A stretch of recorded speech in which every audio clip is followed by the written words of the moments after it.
The dust swirled across the barren plains like angry spirits as Abigail Ellis staggered forward, her arms aching from carrying her 2-year-old daughter for miles upon endless miles.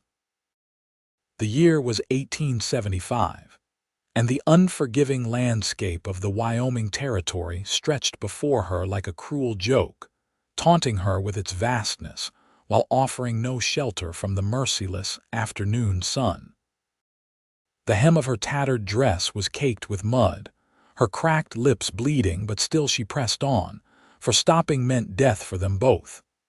"Just a little farther, Lily," she whispered to the child who dozed fitfully against her shoulder, tiny fingers clutching the worn fabric of Abigail's dress. "Mama will find us somewhere safe."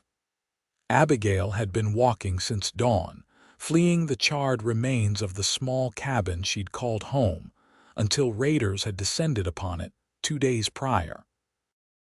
Her husband Thomas had been away when they came, a small mercy that had likely saved his life, but left her to face the destruction alone. Everything they'd built over 3 years of marriage had been reduced to ashes, leaving her with nothing but the clothes on her back, her daughter, and the wedding ring she wore beneath her gloves. The distant silhouette of mountains promised water and safety, but they remained stubbornly on the horizon, never seeming to draw closer despite her determination. Her arms trembled under Lily's weight, light as the child was. Hunger gnawed at her stomach, and thirst had long since turned her mouth to sandpaper. "Water, Mama," Lily whimpered, stirring from her sleep. "Soon, my love," Abigail promised, though she had no idea if she spoke the truth. The canteen hanging at her hip had been empty since midday. As the sun began its descent toward the western horizon, turning the sky ablaze with oranges and pinks, Abigail's strength finally began to fail her. Her knees buckled, and it took every ounce of her remaining willpower to avoid dropping Lily as she sank to the ground. She adjusted her daughter on her lap, brushing back sweat-soaked blonde curls from the child's forehead. "We'll rest here for a moment," she said, though she feared that if she closed her eyes, they might never open again.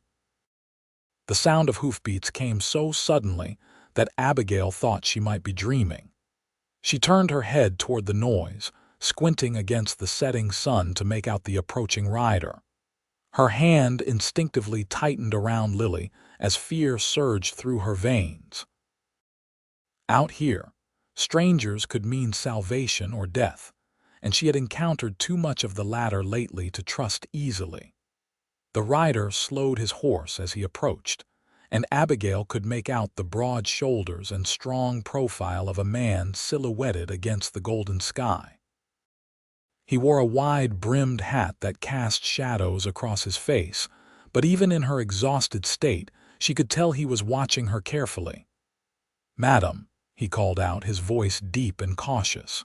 "You all right out here?" Abigail struggled to her feet, cradling Lily close. "Just resting," she replied, her voice cracking from thirst. Pride kept her from begging for help, though every fiber of her being wanted to cry out for water, for safety, for mercy. The stranger dismounted in one fluid motion, revealing his considerable height. As he stepped closer, Abigail could see his features more clearly, a strong jaw darkened with stubble, piercing blue eyes beneath his hat brim, and a weathered face that had seen its share of hardship. "Name's Samuel Pierce," he said, approaching slowly as if afraid he might startle her. "Most folks call me Sam." He glanced at Lily, then back to Abigail, taking in their disheveled appearance and the obvious exhaustion that had Abigail swaying on her feet. "There's a creek about a half-mile back," he said, nodding toward the direction he'd come from. "And my camp's not far beyond that. You look like you could use some water and rest." Abigail hesitated, weighing her options. Trust had become a luxury she couldn't afford, but neither could she afford to refuse help when Lily's life depended on it. "I'm Abigail," she finally said. "Abigail Ellis." "This is my daughter, Lily." Sam nodded, a gentle expression crossing his face as he looked at the child. Without warning, he stepped forward, and in one swift movement, he lifted both Abigail and Lily into his arms. Abigail gasped, startled by the sudden contact and by the strength that allowed him to lift both of them with apparent ease. She clutched Lily tighter, afraid they might fall. "Your burden is mine now," Sam said softly, his eyes meeting hers with an intensity that made her breath catch. Just for a while, at least. Before she could protest, he was carrying them toward his horse, a sturdy chestnut stallion that stood patiently nearby. "I can walk," Abigail insisted, though her body betrayed her with its trembling. "I've no doubt you can, Mrs. Ellis," Sam replied, the corners of his mouth lifting slightly. "You've clearly walked farther than most men could, but there's no need to walk any more today." With a gentle motion that belied his strength, he lifted them onto his horse, then mounted behind them. Abigail found herself cradled against his chest, Lily secure between them. The unexpected safety of strong arms around her nearly undid her composure, and she had to blink rapidly to keep tears at bay. "Hold on," he murmured, his breath warm against her ear as he reached around her to take the reins. As the horse began to move, carrying them toward the promised water and shelter, Abigail allowed herself to relax fractionally against the solid warmth of the stranger's chest. She didn't know who Samuel Pierce was or why he had chosen to help them, but in that moment, with her daughter safely cradled and her own exhausted body supported by his strength, she decided that questions could wait. The creek Sam had mentioned came into view just as the last rays of sunlight disappeared behind the mountains. The water gleamed silver in the gathering dusk, and the sound of it rushing over stones was the sweetest music Abigail had heard in days. Sam helped her dismount, still holding her firmly as her legs threatened to buckle beneath her. Once on solid ground, Abigail clutched Lily close and moved to the water's edge, falling to her knees beside the creek. She cupped her hand and brought the cool liquid to her daughter's lips first, then drank deeply herself, the water easing the burning in her throat. "Careful now," Sam cautioned, crouching beside them. "Too much too fast isn't good after going without." Abigail nodded, forcing herself to slow down. She splashed water on Lily's face, cleaning away the dust of their journey, then did the same for herself. The simple act of washing felt like a luxury she'd forgotten existed. "My camp's just over that rise," Sam said, gesturing to a gentle hill beyond the creek. "Got some stew that should still be warm and a place you can rest properly." "Why are you helping us?" Abigail asked, finally voicing the question that had been troubling her since he'd appeared. Sam's expression grew solemn in the fading light. "Out here, we help each other or we die alone. Simple as that." He paused, then added more softly, "Besides, no mother and child should be wandering these parts without protection." He stood and offered his hand. "Can you walk a bit now that you've had some water? It's not far." Abigail nodded, adjusting Lily on her hip and taking his outstretched hand. His fingers were calloused but gentle as they closed around hers, helping her to her feet.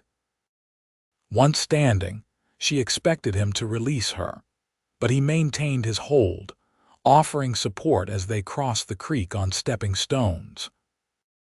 The campsite was modest, but well organized, a small fire ring with embers still glowing, a canvas tent pitched between two juniper trees, and a pack horse tethered nearby, companion to the chestnut stallion.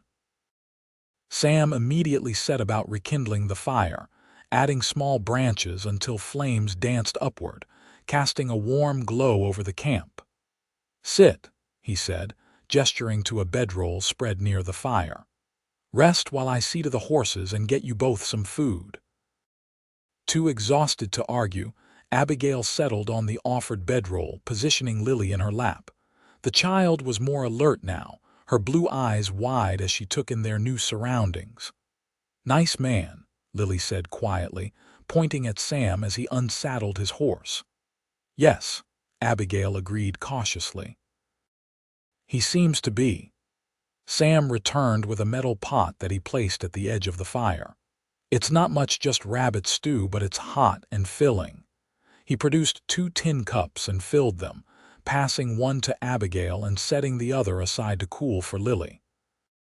The aroma of the stew made Abigail's mouth water, and she had to remind herself to eat slowly despite her hunger. As they ate, Sam kept a respectful distance, sitting on the opposite side of the fire. The dancing flames illuminated his features, the straight nose, the weathered lines around his eyes that suggested he smiled often, the watchful gaze that seemed to miss nothing. "Where are you headed?" he asked after a while, his voice breaking the comfortable silence that had settled over the camp. Abigail hesitated, suddenly realizing she had no clear answer. "Anywhere safe," she finally admitted. "Our home was raided 2 days ago, burned to the ground." Sam's expression darkened. "Raiders? Which direction did you come from?" "East," Abigail replied. "We had a small place about 15 miles from Fort Laramie." "Indians?" he asked, though his tone suggested he already knew the answer. Abigail shook her head. "White men, 6 of them. They wore no uniforms, but they weren't simple bandits either. They knew what they were doing." She swallowed hard, the memories still raw. "I hid with Lily in the root cellar. They didn't find us, but they took everything worth taking and burned the rest." Sam nodded grimly. "There've been reports of a gang working these parts. Army's been tracking them, but they're elusive." He studied her face. "Your husband?" "Thomas was away," Abigail said, her voice catching. "He'd gone to Fort Laramie for supplies. He was due back yesterday." She looked down at Lily, who had fallen asleep against her chest. "I couldn't stay to wait for him, not with Lily, not with everything gone." "You made the right choice," Sam assured her. "A mother's first duty is to her child." "Thomas will think we died in the fire," Abigail whispered, the realization hitting her anew, "if he returned and found the cabin burned." "Fort Laramie's not far from here," Sam said. 3 days' ride, maybe less. I could take you there. If your husband's looking for you, that's where he'd start." Hope flickered in Abigail's chest for the first time in days. "You would do that?" Sam nodded. "Heading that direction anyway, got business at the fort." Abigail studied him, trying to discern what kind of man would offer such help to strangers. He wore simple clothes, a faded blue shirt, sturdy denim pants, well-worn boots, but they were clean and in good repair. The pistol at his hip looked well-maintained, and the knife sheathed at his belt suggested he knew how to survive in this wilderness.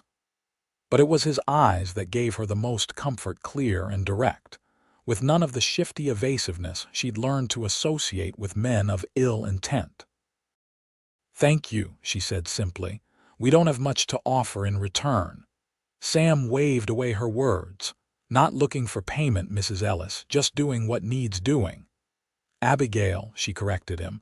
"Please call me Abigail." A small smile curved his lips.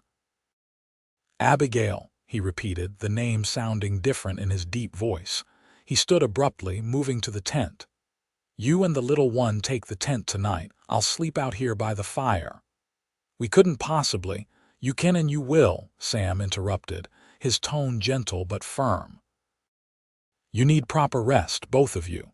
The ground's no place for a child to sleep, and you've had enough hardship these past days." Too weary to argue further, Abigail nodded gratefully. She carried the sleeping Lily to the tent, which was small but clean, with a bedroll already spread inside. Sam had added his saddle blanket as an extra layer of comfort, and his saddlebag served as a makeshift pillow. "Sleep well," he said, stepping back to give her space. "We'll head out at first light." Abigail paused at the tent entrance. "Mr. Pierce." "Sam, I don't know how to thank you." In the firelight, his expression softened. "No thanks needed. Get some rest, Abigail." As she settled into the tent with Lily curled against her, Abigail realized it was the first time in 2 days that she didn't fear closing her eyes. Outside, she could hear Sam moving around the camp, the sound of his footsteps, a reassuring reminder that they were no longer alone in this vast wilderness. Despite her exhaustion, sleep eluded Abigail for a time as her mind replayed the events that had brought her to this point. 6 months ago, she and Thomas had been so full of hope, working their small homestead, dreaming of the future they would build for Lily. Now everything was gone, and she didn't even know if Thomas had survived. Yet as the distant howl of a coyote echoed across the plains, Abigail found herself oddly comforted by the solid presence of the stranger who had appeared like an answer to an unspoken prayer. With that thought, she finally surrendered to exhaustion, sleeping more deeply than she had in days. Dawn broke clear and cool with a thin mist rising from the creek. Abigail woke to the sound of movement outside the tent and the comforting aroma of coffee brewing. Lily still slept beside her, tiny fists curled against her chest, face peaceful in the soft morning light.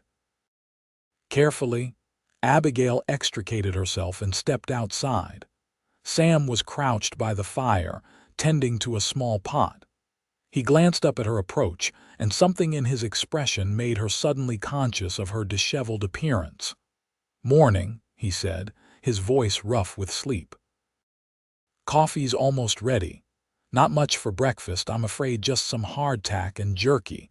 We can hunt for something better later today." "That's more than enough," Abigail assured him, smoothing her tangled hair with her fingers. "I'm grateful for anything." Sam poured coffee into a tin cup and handed it to her. Their fingers brushed in the exchange, and Abigail felt an unexpected warmth that had nothing to do with the hot beverage. "Did you sleep well?" he asked, stepping back to a respectful distance. "Better than I have in days," she admitted. "Thank you again for the tent." Sam nodded, then turned to check on the horses. "We should reach the trading post at Cottonwood Creek by nightfall if we make good time. We can resupply there and get word to Fort Laramie about your husband." The mention of Thomas brought a fresh wave of worry. "Do you think there's a chance he's looking for us?" Sam paused in his work, considering her question carefully. "If he's alive, he's looking. No man would abandon his family without a fight." His words were meant to comfort, but the qualification, "if he's alive," hung heavy in the air between them. "Mama," Lily's small voice called from the tent. "Coming, sweetheart," Abigail replied, setting down her coffee. She helped Lily dress and brought her out to the fire, where Sam had prepared a small cup of weakened coffee with plenty of sugar for the child. Lily regarded him shyly at first, then broke into a smile when he produced a small wooden horse from his pocket. "Made this a while back," he explained, handing it to Lily. "Thought you might like it." "What do you say, Lily?" Abigail prompted. "Thank you," Lily said, already engrossed in examining her new treasure. Sam smiled, and the transformation it brought to his face was remarkable. The stern lines softened, and his blue eyes crinkled at the corners. It was a genuine smile that reached all the way to those eyes, and Abigail found herself smiling in return. After a simple breakfast, Sam efficiently broke camp while Abigail packed what few belongings they had. When it came time to mount up, Sam lifted Lily first, settling her securely at the front of the saddle. Then he turned to Abigail, his hands spanning her waist as he lifted her with the same careful strength he'd shown the day before. This time, Abigail was fully aware of the contact, the warmth of his hands through the fabric of her dress, the easy power in his movements, the careful way he positioned her so that she wouldn't fall. He mounted behind her, reaching around to take the reins, his chest a solid presence against her back. "Comfortable?" he asked, his breath stirring the hair near her ear, Abigail nodded, not trusting her voice. It had been a long time since she'd been this close to any man other than her husband, and the unexpected intimacy of their position made her heart beat faster than it should. They set off at a steady pace, the rhythm of the horse's gait soon becoming familiar. Lily chatted happily from her position at the front of the saddle, pointing out birds and asking Sam endless questions about his horse, which he answered with patient good humor. As the morning progressed, Abigail learned that Sam was a former cavalry scout who now worked as an independent guide and occasionally carried messages for the army. He knew this territory intimately, pointing out landmarks and explaining the best routes through the challenging terrain. "How did you come to be out here alone?" she asked as they paused to rest the horses near midday. Sam's expression grew distant. "Grew up in Missouri. Family had a small farm. After the war, there wasn't much left of it or them." He shrugged, as if dismissing the weight of his words. "Joined the cavalry for a while. Seemed the sensible thing to do. Been out west ever since." "No family of your own?" Abigail ventured, then immediately regretted the personal question. "I'm sorry, that's none of my business." "No need for apologies," Sam replied easily. "And no family." "Never found the right woman, I suppose. Or maybe I wasn't looking." He glanced at her. "What about you? How did you end up homesteading near Fort Laramie?" Abigail watched Lily, who was happily arranging pebbles in patterns nearby. "Thomas and I married in Illinois 4 years ago. He had dreams of the West land of our own, a place to build something lasting. We came out here when Lily was just a baby." She smiled faintly at the memory. "It was harder than we expected, but we were making it work. The cabin was small, but Thomas had plans to expand it this summer." "It takes courage to start over in a place like this," Sam observed.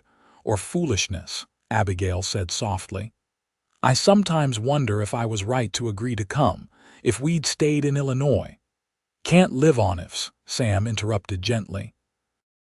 "You made the best choice you could with what you knew then." His words, simple as they were, eased something in Abigail's heart. He was right, of course. Regret was a luxury she couldn't afford, especially now. They continued their journey through the afternoon, the landscape gradually changing as they moved northwest. The flat plains gave way to rolling hills dotted with pine and juniper trees, offering welcome shade from the intensifying sun. Sam proved to be a thoughtful traveling companion, pointing out wildlife to Lily and ensuring frequent stops to rest. He seemed to anticipate Abigail's needs before she voiced them, offering water or assistance without making her feel weak for needing help. As promised, they reached the trading post at Cottonwood Creek just as the sun was beginning to set. The small settlement consisted of a sturdy log building serving as the trading post, a stable, and a few scattered cabins. It wasn't much, but after days in the wilderness, it looked like civilization to Abigail's weary eyes. Sam helped her and Lily dismount in front of the trading post, then tied the horses to a hitching post. "Wait here," he said. "I'll see about rooms for the night." He returned moments later with a frown creasing his brow. "Place is fuller than usual. Trail crew came through yesterday, took most of the rooms." "We can sleep in the stable," Abigail suggested, "or outside. We've imposed on you enough already." Sam shook his head. "There's one room left. You and Lily will take it. I'll find a spot in the stable." Before Abigail could protest, he added, "And I won't hear any arguments about it. Come on, let's get you settled, then we can see about some proper food." The room was small but clean, with a narrow bed that would be just large enough for Abigail and Lily. A basin of water sat on a simple washstand, and a small window overlooked the dusty main street of the settlement. "It's perfect," Abigail said, genuinely grateful for the simple accommodation. Sam nodded, setting their few belongings inside the door. "Get cleaned up. I'll arrange for some food to be brought over." Left alone with Lily, Abigail took the opportunity to wash both of them as thoroughly as possible with the limited water available. She did her best to smooth the wrinkles from her dress and combed through Lily's blonde curls until they shone. A knock at the door announced the arrival of their meal, a hearty stew, fresh bread, and to Abigail's delight, a small pot of honey. Sam had arranged for the food to be served in her room, and he stood awkwardly in the doorway as if uncertain whether to join them. "Please, eat with us," Abigail invited, gesturing to the small table where the food was laid out. Sam hesitated, then nodded, removing his hat as he stepped inside. He seemed too large for the small room, his broad shoulders nearly touching the door frame as he moved to the table.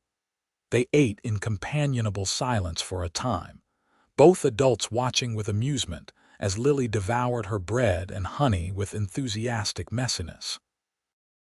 "I sent word to Fort Laramie," Sam said eventually. "Riders leaving at dawn. If your husband's there, he'll know to look for you at Cottonwood Creek." Abigail's heart leaped with hope. "Thank you, that's more than I could have asked for." "Also asked around about those raiders," Sam continued, his expression growing serious. "They hit a place about 5 miles east of here last week. Seems they're working their way west. Did anyone?" Abigail couldn't finish the question. "No casualties reported," Sam assured her. "But they took everything of value and burned what they couldn't carry, same as at your place." Abigail nodded, relieved that no lives had been lost but troubled by the pattern. "Why would they do this? What do they gain by burning homesteads?" Sam's jaw tightened. "Some men just like destruction. But I've got my suspicions about this group. There's talk of a railroad survey coming through, looking for the best route. Land suddenly becomes a lot more valuable if it's on that route." "You think someone's trying to clear the way for the railroad?" Abigail asked, horrified by the implication. "It's happened before," Sam said grimly. "Wouldn't be the first time powerful interests used intimidation to get what they want." The conversation was interrupted by Lily, who had finished her meal and was now struggling to keep her eyes open. Abigail wiped her daughter's sticky face and hands, then settled her on the bed. "I should let you rest," Sam said, rising from his chair. "I'll be in the stable if you need anything." Abigail walked him to the door. "Sam, I don't know how to repay you for everything you've done." He turned to face her, his expression serious. "There's no debt between us, Abigail. I did what any decent man would do." "No," she disagreed softly. "Not any man would have stopped. Not any man would have cared for a stranger and her child as you have." Something flickered in his eyes, a warmth that made Abigail's breath catch. For a moment they stood in silence, the air between them charged with unspoken words. Then Sam cleared his throat and stepped back. "Get some rest. Tomorrow we'll find out if there's word of your husband."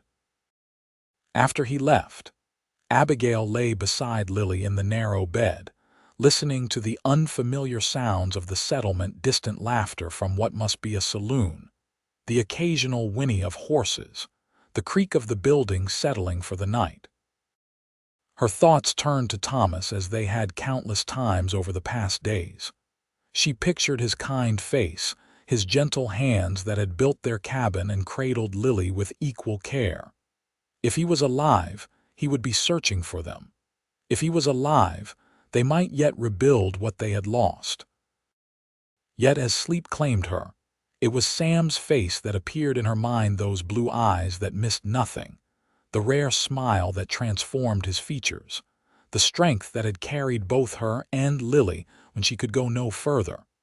Morning brought a flurry of activity to the small settlement. Abigail woke early, dressed Lily, and stepped outside to find Sam already waiting for them, 2 horses saddled and ready. "There's breakfast at the trading post," he said by way of greeting. "Thought you might prefer something hot before we head out." "Head out?" Abigail asked, confused. But what about waiting for word from Fort Laramie? Sam's expression was carefully neutral. Got word already. Ryder came in before dawn. Abigail's heart raced. And did they have news of Thomas? Sam hesitated, then shook his head. No one matching his description has been at the fort in the past week, but that doesn't mean anything definite, he added quickly. He could be searching for you elsewhere. Disappointment washed over Abigail, but she forced herself to remain composed for Lily's sake. Where are we heading, then? Fort Laramie, Sam replied. It's our best chance of finding news of your husband, and it's the safest place for you and Lily right now. After a simple breakfast, they set out on the trail north toward Fort Laramie. This time, Abigail rode her own horse, a gentle mare Sam had purchased for her at the trading post, despite her protests about the expense. Consider it a loan, he'd said firmly when she'd objected. You can't ride double with me all the way to the fort, and Lily's safer with you on your own mount. The day passed more pleasantly than Abigail could have imagined, given the circumstances. The weather was favorable, with clear skies and a gentle breeze that kept the worst of the heat at bay. Lily, seated securely in front of Abigail, delighted in the freedom of riding her own horse, pointing out butterflies and wildflowers with infectious enthusiasm. Sam rode beside them, occasionally sharing stories of his scouting days or explaining the natural features of the landscape they passed through. His deep voice had a soothing quality that Abigail found herself enjoying more than she should, given her uncertain situation. They stopped to rest near a small stream around midday. While Lily napped in the shade of a cottonwood tree, Abigail and Sam sat nearby, keeping watch over the peaceful landscape. Tell me about Thomas, Sam said unexpectedly, his gaze fixed on the distant horizon. Abigail glanced at him, surprised by the request. Why do you want to know about him? Sam shrugged. Thought it might help to talk about him, and if we're going to find him, I should know what he looks like. Abigail nodded, understanding the practical reason behind his question. He's about your height, but not as broad in the shoulders, dark hair, brown eyes. He has a scar on his left cheek from a farming accident when he was young. She smiled faintly at the memory. He's gentle. Good with his hands, built our cabin himself, mostly. He was a schoolteacher back in Illinois, but out here he had to learn to be a farmer and a hunter too. Sounds like a good man, Sam observed. He is, Abigail confirmed. After a pause, she added, we had our struggles like any couple. The frontier is hard on marriages. There were times when I thought we'd made a terrible mistake coming west, times when I missed the comforts of civilization so badly I could hardly bear it. She looked down at her hands, twisted in her lap. But Thomas never wavered in his belief that we were building something worthwhile. Sam was silent for a long moment. And what did you believe? The question caught Abigail off guard. No one had ever asked what she believed, what she wanted. It had always been about Thomas's dreams, Thomas's plans. I believed in him, she said finally. In us, in the family we were creating. She glanced at Lily, sleeping peacefully nearby. And most days that was enough. And the other days, Sam asked quietly. Abigail met his gaze, startled by the understanding she saw there. The other days I dreamed of a different life. One where I didn't have to be so afraid all the time of Indians, of drought, of sickness with no doctor for 50 miles. She shook her head, embarrassed by her confession. It's foolish, I know. Everyone faces hardships out here. Not foolish, Sam disagreed. Honest. The West isn't for everyone, Abigail. There's no shame in wanting safety for yourself and your child. His words lifted a weight she hadn't realized she'd been carrying. Throughout her marriage, she'd hidden her doubts about their frontier life, not wanting to disappoint Thomas or appear weak. But Sam seemed to understand without judgment. and that understanding was like a balm to her soul. They continued their journey through the afternoon, making good progress despite the occasional stops to rest the horses and attend to Lily's needs. By evening, they had reached a sheltered valley that Sam deemed suitable for camping. As they set up camp, Abigail noticed that Sam moved with a slight stiffness, favoring his right side. When he winced while unsaddling his horse, she approached him with concern. "Are you hurt?" she asked. Sam shook his head dismissively. "Old injury. Acts up sometimes when I've been in the saddle too long." Abigail frowned. "Let me see." "It's nothing, Samuel Pierce," she interrupted firmly. "I've tended wounds before. Now let me see what's troubling you." Surprised by her authoritative tone, Sam hesitated, then nodded. He eased off his jacket and lifted the right side of his shirt to reveal a jagged scar that ran from his ribs to his hip. The skin around it was inflamed and tight. "Apache arrow, 6 years back," he explained. "Healed as well as could be expected, but it pains me sometimes." Abigail examined the scar with a practiced eye. The muscles nodded. "I have some willow bark in my bundle. Thomas always suffered from back pain, so I learned to make a poultice. It might help." Before Sam could object, she busied herself preparing the remedy, steeping the bark in hot water from their cooking pot. When it was ready, she soaked a clean cloth in the mixture and approached him. "You'll need to sit or lie down," she instructed, all business despite the intimacy of what she was proposing. Sam looked as though he might refuse, then thought better of it. He lowered himself to a sitting position against a fallen log, allowing Abigail access to his side. With careful movements, she applied the warm cloth to the inflamed area. Sam tensed at first, then gradually relaxed as the heat and medicinal properties of the willow bark began to work. "You have a healer's touch," he said softly, watching her work. Abigail concentrated on her task, trying to ignore the warmth of his skin beneath her fingers and the defined muscles of his torso. "My mother was a midwife. I learned a few things from her. She taught you well." Abigail glanced up to find Sam watching her with an intensity that made her cheeks warm. For a heartbeat, they remained frozen in that moment, her hands on his skin, his eyes locked with hers, something unspoken passing between them. The spell was broken by Lily, who came running over with a handful of wildflowers she'd picked nearby. "For you, Mama," she exclaimed, thrusting them toward Abigail. Abigail withdrew her hands from Sam's side, accepting the flowers with a smile. "They're beautiful, sweetheart. Thank you." Sam pulled his shirt down and rose to his feet, the moment of connection lost. "I'll see about getting us some dinner," he said, retrieving his rifle from where it leaned against a tree. While he was gone, Abigail busied herself with setting up their sleeping area and keeping Lily entertained. The child had taken to Sam with remarkable ease, accepting his presence as if he'd always been part of their lives.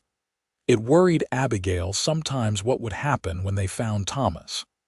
How would Lily react to saying goodbye to the man who had become her constant companion these past days? And what about her own feelings?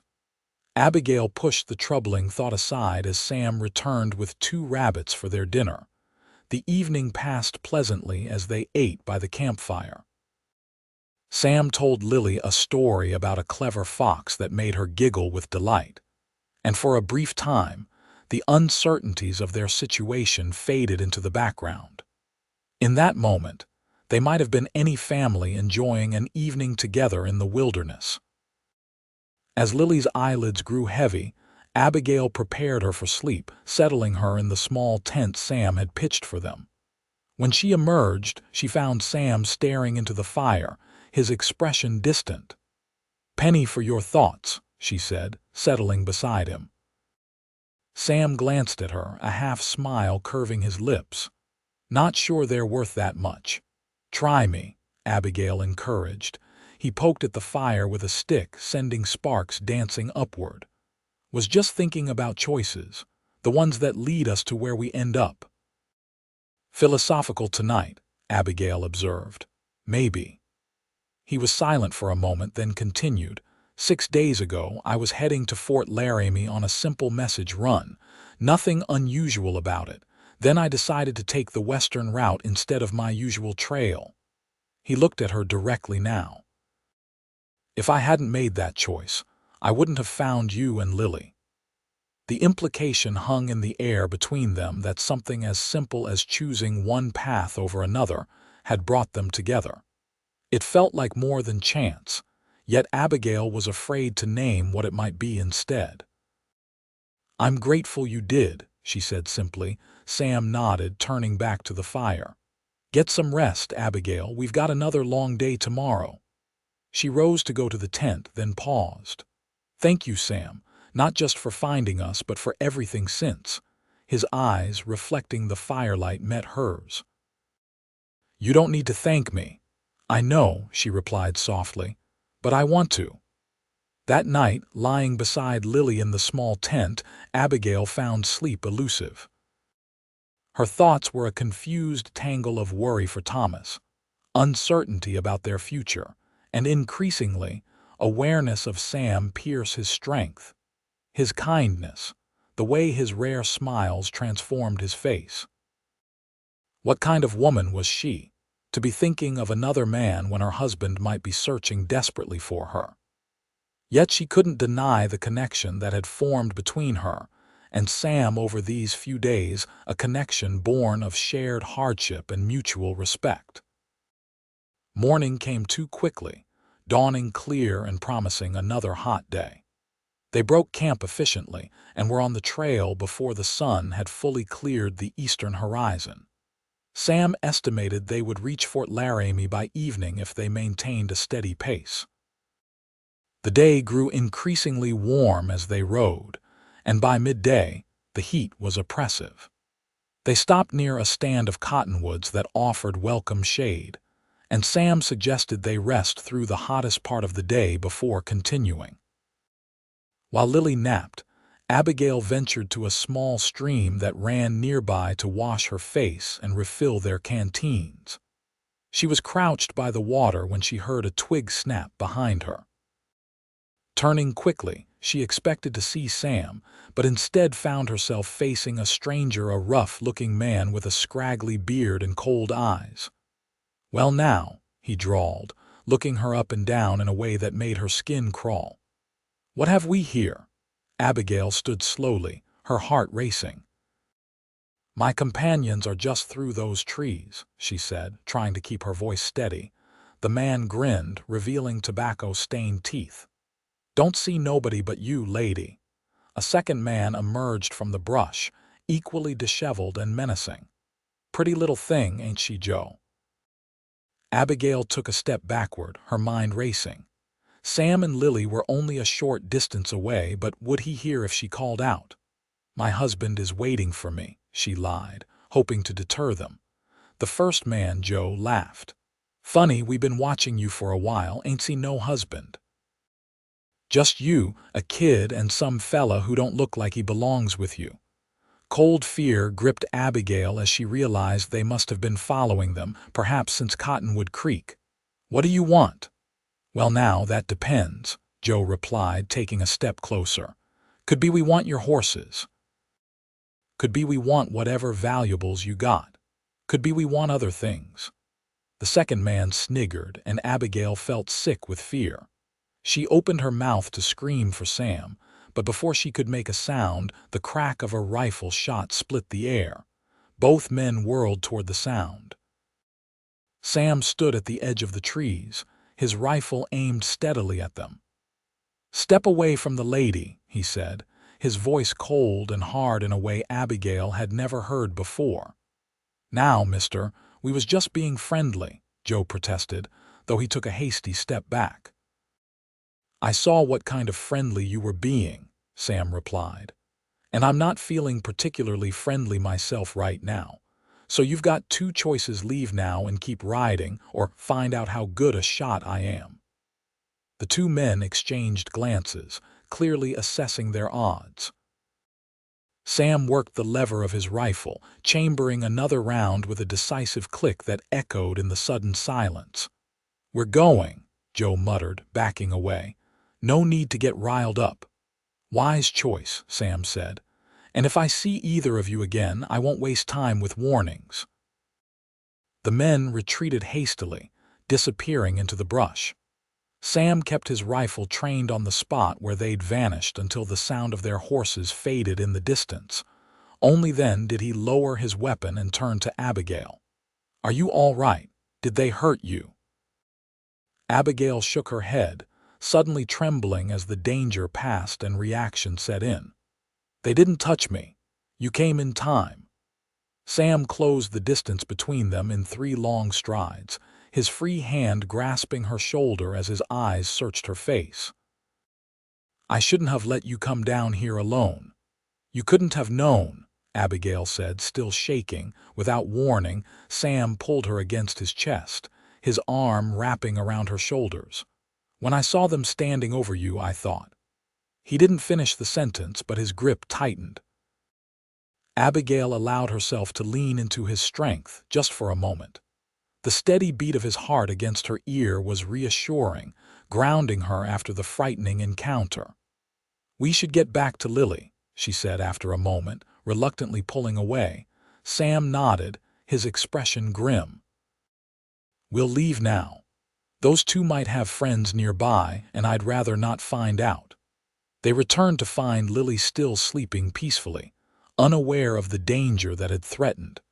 They packed quickly and within minutes were back on the trail, riding at a faster pace than before. Sam remained vigilant, frequently checking behind them and scanning the surrounding landscape for signs of pursuit. "Who do you think they were?" Abigail asked as they rode. "Part of the gang that raided our cabin, possible," Sam replied.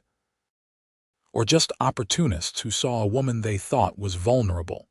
Either way, I doubt they'll trouble us again." The incident cast a shadow over the remainder of their journey. Abigail found herself jumping at small sounds and constantly checking on Lily. Sam rode closer to them than before, his hand never far from his rifle. By late afternoon, the walls of Fort Laramie came into view, a welcome sight that promised safety after the tensions of the day. The fort stood as an outpost of civilization in the wilderness, its sturdy buildings a stark contrast to the natural landscape surrounding it. As they approached the gates, Abigail felt a mixture of hope and apprehension. If Thomas was anywhere, he would be here, or at least, news of him would be. Yet part of her feared what they might learn, and another part, one she was reluctant to examine too closely, was aware that finding Thomas would mean parting ways with Sam. They were admitted to the fort without difficulty, Sam's reputation as a scout and messenger apparently well established among the soldiers stationed there. The commanding officer, a Major Williams, greeted them in the central parade ground. "Pierce," he acknowledged with a nod. "Didn't expect to see you back so soon." His gaze shifted to Abigail and Lily with undisguised curiosity. "This is Mrs. Ellis and her daughter," Sam explained. "Their homestead was raided and burned about 5 days' ride east of here.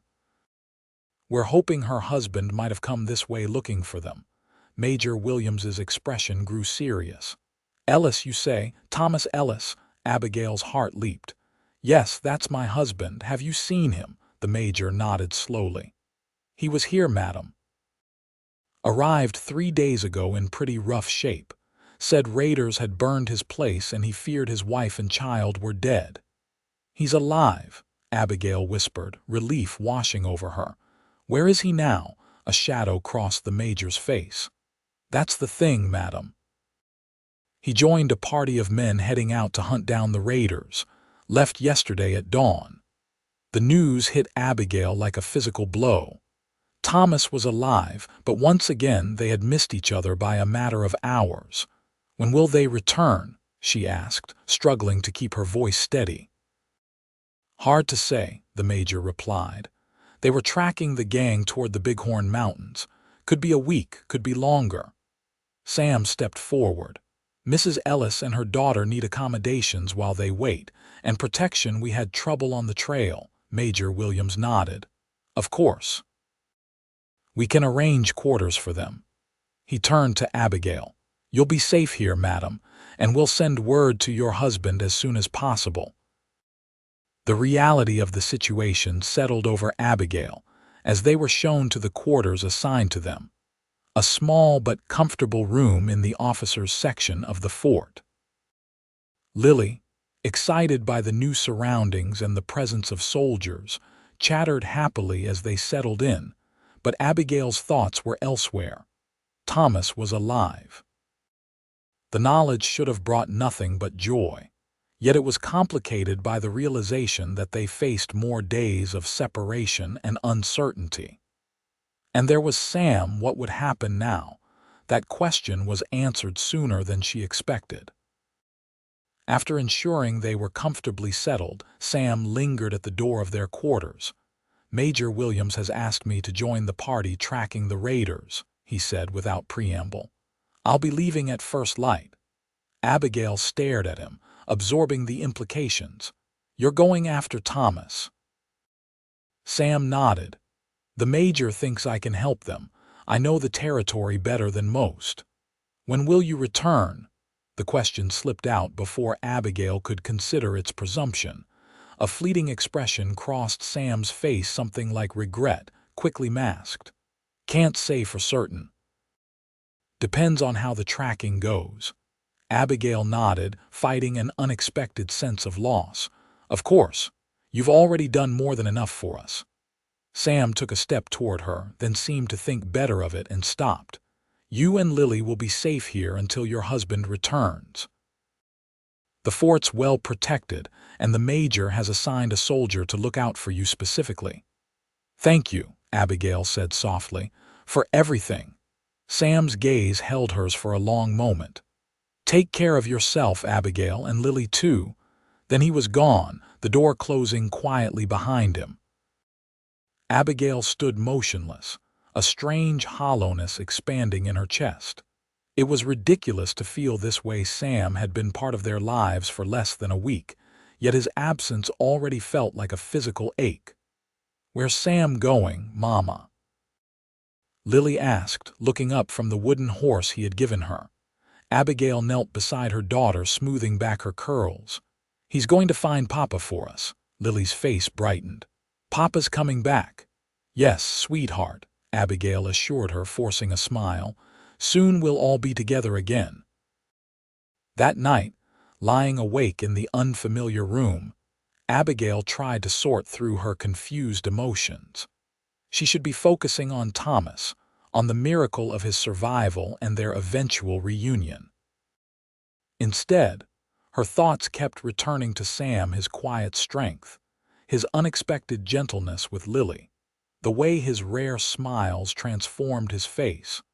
What kind of woman was she, to be thinking of another man when her husband was risking his life to avenge what he thought was her death? Guilt mingled with her confusion, making sleep impossible. The days at Fort Laramie passed slowly.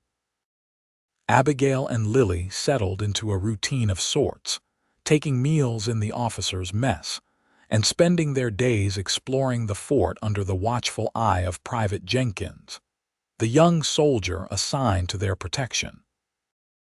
The military community was welcoming, particularly the few officers' wives stationed there, who were delighted to have another woman and child to fuss over.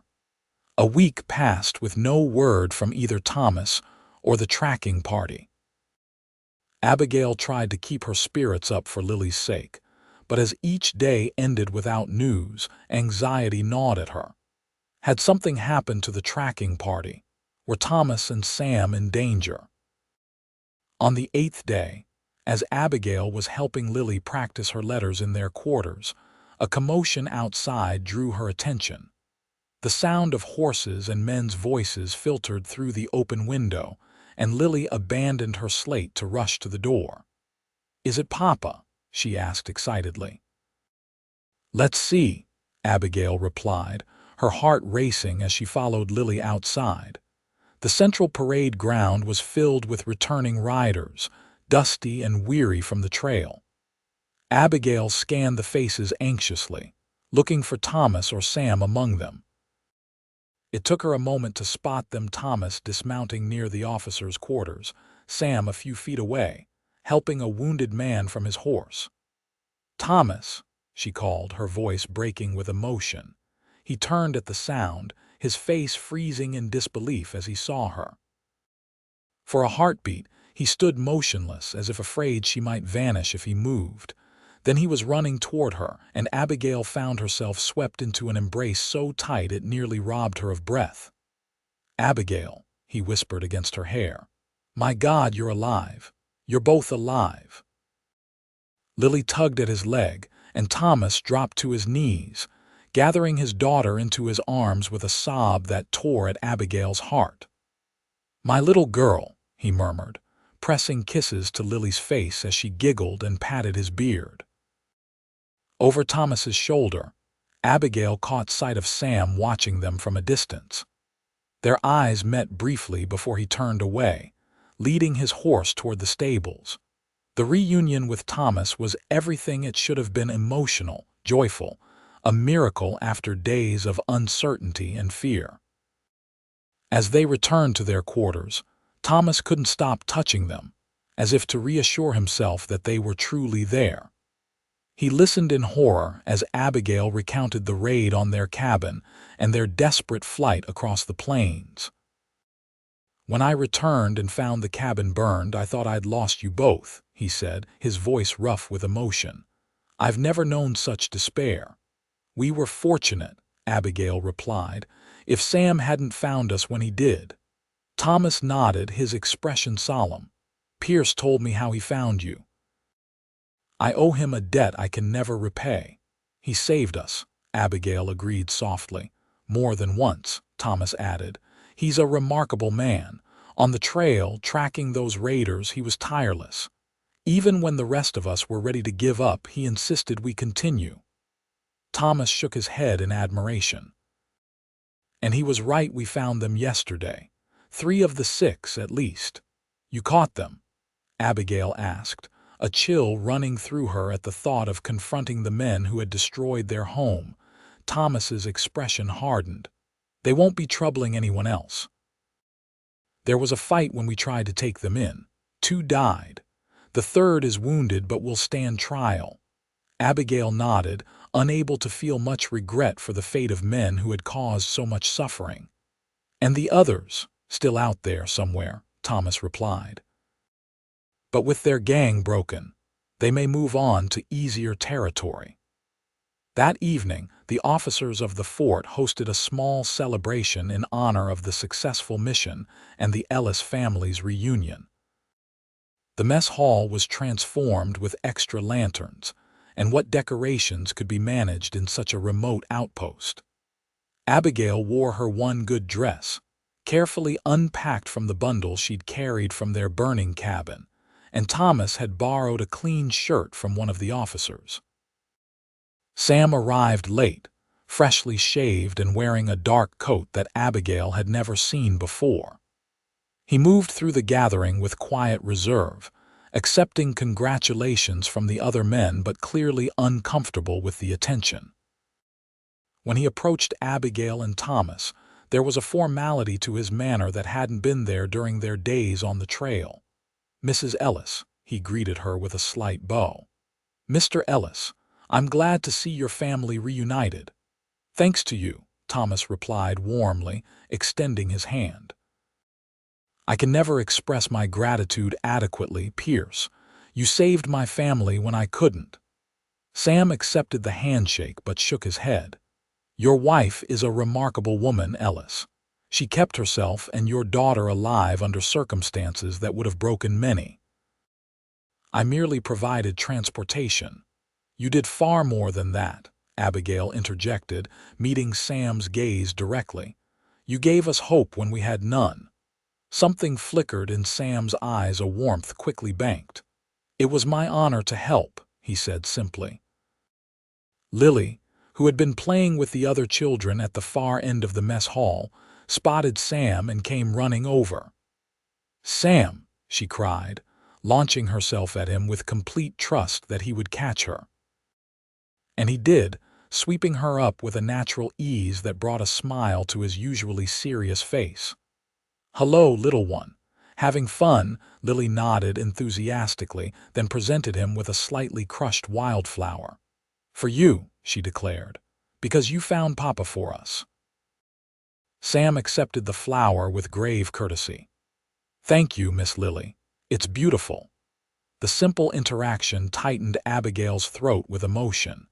In less than 2 weeks, this man had become so important to both her and Lily, and soon he would be gone from their lives. As if reading her thoughts, Sam set Lily down gently and turned to Thomas. "I'll be heading out at first light. Major Williams has messages that need delivering to Fort Fetterman." Thomas nodded. "Will you return this way?" Sam shook his head. "Not for some time. The Major has assignments for me farther north." "Where will you go after that?" Abigail asked, unable to stop herself. Sam's gaze shifted to her. "Wherever the trail leads, I suppose." The evening continued with music provided by a soldier with a fiddle and another with a harmonica. Thomas, in high spirits, pulled Abigail into a lively dance, and for a time she lost herself in the joy of being reunited with her husband. Yet her eyes occasionally sought out Sam, who stood quietly at the edge of the gathering, watching the festivities with a distant expression. As the celebration wound down, Thomas was drawn into conversation with Major Williams about their plans. The destruction of their homestead meant they needed to start over, and the Major was suggesting possibilities for a new beginning. Finding herself momentarily alone, Abigail approached Sam, who was preparing to leave. "I wanted to say goodbye properly," she said, her voice low enough that only he could hear. "And thank you once more." Sam studied her face in the lantern light. "You don't need to thank me, Abigail." "I know," she replied with a small smile. "You've said that before, but I want to." He nodded, accepting her gratitude with characteristic reserve. Then, surprising her, he reached into his pocket and withdrew a small object, a carved wooden horse, similar to the one he had given Lily but more intricately detailed. "I made this while we were tracking," he said, holding it out to her. "Thought you might like to have something to remember our journey by." Abigail accepted the carving, touched beyond words by the unexpected gift. The tiny horse was exquisitely crafted, with flowing mane and tail and a sense of movement captured in the curve of its body. "It's beautiful," she said softly. "Thank you." Sam's fingers brushed hers as she took the carving, the brief contact sending a jolt of awareness through her. Their eyes met, and for a moment all the words they couldn't say seemed to hang in the air between them. "Be happy, Abigail," Sam said finally, his voice rough with emotion he rarely displayed. "You deserve it." Before she could respond, he turned and walked away, disappearing through the mess hall doors into the night beyond. Abigail stood motionless, the wooden horse clutched in her hand, a strange mixture of gratitude and loss washing over her. Thomas found her there a few minutes later, still staring at the door through which Sam had vanished. "Everything all right?" he asked, placing a gentle hand on her shoulder. Abigail nodded, tucking the carving into her pocket. "Yes, just saying goodbye to Sam. He's leaving in the morning." Thomas's expression was thoughtful. "He's not a man who stays in one place long, from what I gather. The open country suits him." "Yes," Abigail agreed quietly. "I suppose it does." The next morning dawned clear and cool, a perfect day for traveling. Abigail rose early, unable to sleep once she remembered that Sam would be departing. She told herself she merely wanted to ensure Lily had a chance to say goodbye, but in her heart, she knew there was more to it than that. They found Sam at the stables, already saddling his horse for the journey. He looked up as they approached, surprise briefly crossing his features before he composed them into his usual calm expression. "Didn't expect to see you folks this early," he said, straightening up from checking his saddle girth. "Lily wanted to say goodbye," Abigail explained, though the child was still half asleep in her arms. Sam's expression softened as he looked at Lily. "Take care of your mama and papa, little one," he said, gently touching her cheek. Lily roused herself enough to reach for him, and Abigail transferred her into Sam's arms. The child wrapped her arms around his neck in a sleepy hug that seemed to startle him momentarily before he returned it with careful tenderness. "Will you come back to see us?" Lily asked as he set her down. Sam glanced at Abigail, then back to Lily. "If the trail brings me your way, I'll be sure to stop and see how you're growing." It wasn't a promise, Abigail knew, but it was the most he could offer. The life of a scout and messenger was unpredictable, with no certainty of where he might be from one month to the next. "Safe travels, Sam," she said as he mounted his horse. He looked down at her, his blue eyes holding hers for a long moment. "Take care of yourself, Abigail." Then he was gone, riding through the fort gates as the morning sun cast long shadows across the parade ground.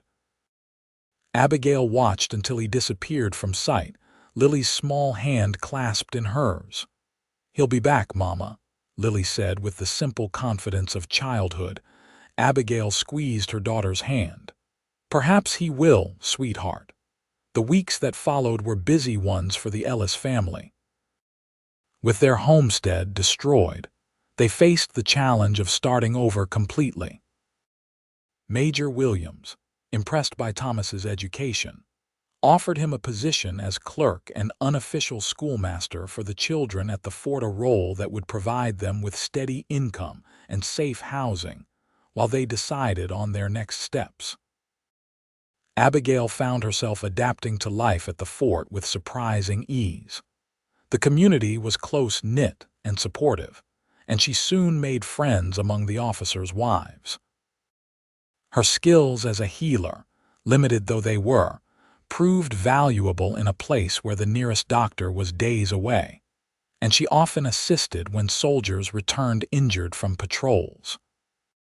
Thomas thrived in his new role, his natural aptitude for teaching finding an outlet in the small school he established for the fort's children.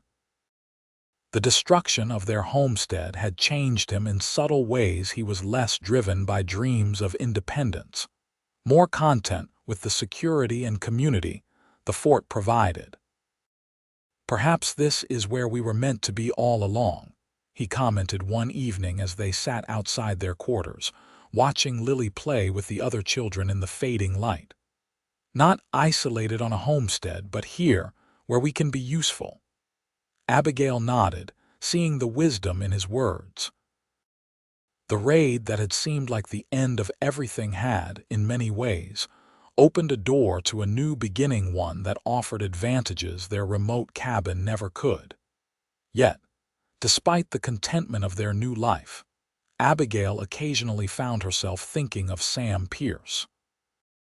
On quiet evenings, she would take out the wooden horse he had carved for her, running her fingers over its smooth contours and wondering where he might be, what trails he might be riding. She kept the carving hidden not out of deception, but because it represented something private, a connection to a man who had come into her life at its darkest moment and carried her burden when she could carry it no longer. Summer faded into autumn, and autumn gave way to the first snows of winter. Fort Laramie prepared for the cold months ahead, stockpiling supplies and reducing patrols as the weather grew harsher. Abigail found herself unexpectedly anticipating the season. Winter at the fort promised to be far less isolating than it would have been at their remote cabin. It was on a crisp December morning, with snow dusting the parade ground and smoke rising from every chimney in the fort, that Sam Pierce returned.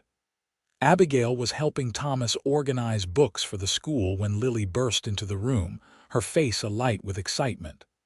"Mama, Papa, Sam's back!" she exclaimed, practically bouncing with joy. Thomas looked up from his work, a smile spreading across his face. "Well now, that's good news. Where is he?" "At the gates.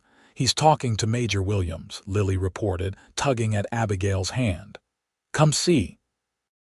Abigail allowed herself to be pulled outside, her heart beating faster than it should at the prospect of seeing Sam again.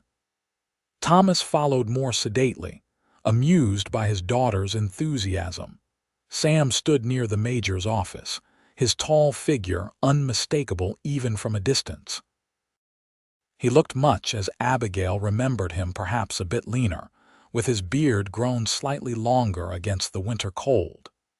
He was engaged in conversation with Major Williams, his expression serious as he delivered what appeared to be a report. Lily broke free from Abigail's grasp and ran toward him, calling his name.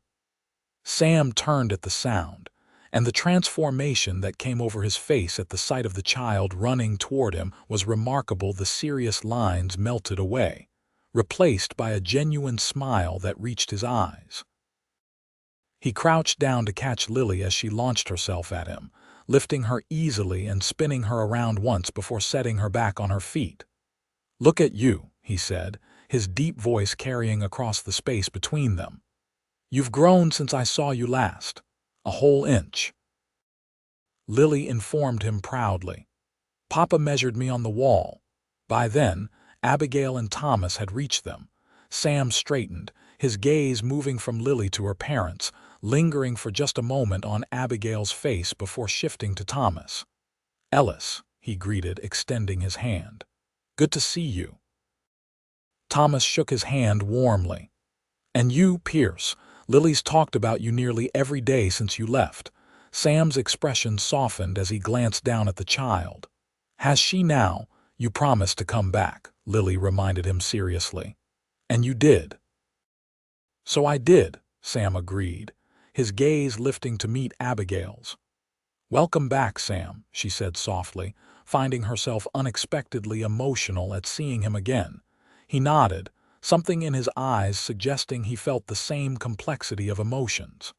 "Thank you, Mrs. Ellis." The formality of his address was a reminder of the distance that now existed between them, no longer the intimate companions of their journey, but acquaintances reuniting after months apart. Thomas, oblivious to the undercurrents, clapped Sam on the shoulder. "You must join us for dinner tonight. We have much to catch up on, and I still owe you a proper thank you for saving my family." Sam hesitated, glancing at Abigail as if seeking her permission. She nodded slightly, and he turned back to Thomas. "I'd be honored." That evening, Sam arrived at their quarters promptly, a bottle of whiskey in one hand and a small package in the other. He had cleaned up from his journey, his hair still damp from washing and his beard neatly trimmed. He wore a clean shirt under his worn coat, and Abigail was struck anew by the quiet dignity he carried regardless of circumstances. Lily claimed his attention immediately, showing him her slate with the letters she had learned to write and the small collection of treasures she had accumulated during their time at the fort.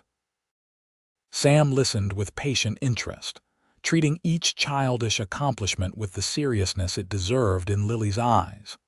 The dinner was simple but plentiful, a stew Abigail had prepared, fresh bread from the fort's bakery, and preserved fruits that were a luxury in the winter months. As they ate, Thomas drew Sam into conversation about his travels since they had last seen him. "Been as far north as the Yellowstone," Sam told them, his deep voice filling their small quarters, carrying dispatches between the forts and checking on conditions for potential new outposts. "Sounds like dangerous work," Thomas observed. "Especially in these winter months." Sam shrugged. "It has its moments, but the country up there, it's something to see.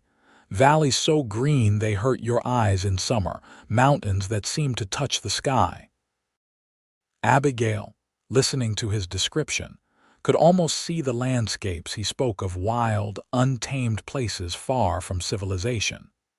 It struck her that those places suited Sam, that perhaps he needed the open country in the same way others needed the security of four walls. After dinner, when Lily had been put to bed despite her protests that she wasn't tired, the three adults sat by the fire with small glasses of the whiskey Sam had brought. Thomas and Sam discussed the situation with the local tribes' tensions that were simmering in some areas, peaceful trading in others.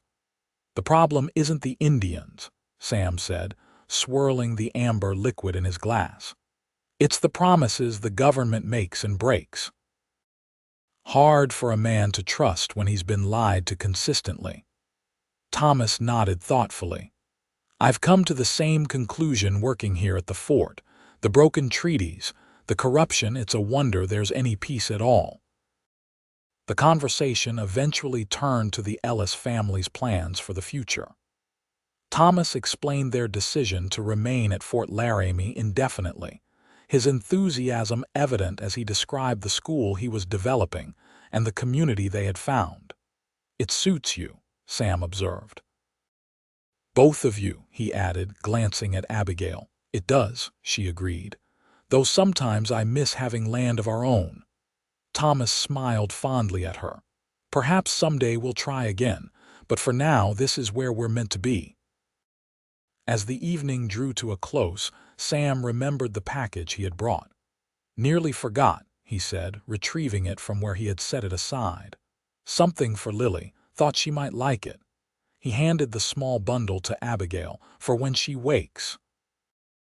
Abigail unwrapped the package carefully to reveal a beautifully carved set of wooden animals: a deer, a buffalo, a wolf, and a bear, each small enough to fit in the palm of her hand but detailed with remarkable precision. "Sam, these are exquisite," she said, turning the deer over in her hands to admire the craftsmanship. "Did you make them?" He nodded, a faint color touching his cheeks at her praise. "Had time on my hands during the long evenings. Carving passes the time." "You have a gift," Thomas said, examining the buffalo with appreciation. "Lily will treasure these." When it came time for Sam to leave, Thomas insisted on walking with him to the officers' quarters where he had been assigned a room for his stay at the fort. The two men shook hands at the door, and Abigail watched as Thomas said something that made Sam nod seriously in response. After Thomas had gone to check on Lily, who had called out in her sleep, Abigail found herself momentarily alone with Sam by the door. "It was good to see you again," she said softly. "Lily has missed you." Sam's gaze held hers. Only Lily, the question, simple as it was, caught Abigail off guard with its directness. "No," she admitted after a moment. "Not only Lily." Something flickered in his eyes, gratification, perhaps, or relief. "I thought of you both often," he said quietly. "Wondered how you were faring." "We've been well," Abigail assured him. "Thanks in no small part to you." Sam shook his head slightly, dismissing her gratitude as he always had. "You've made a good life here. Ellis is a fortunate man." Before Abigail could respond, Thomas returned, and the moment passed.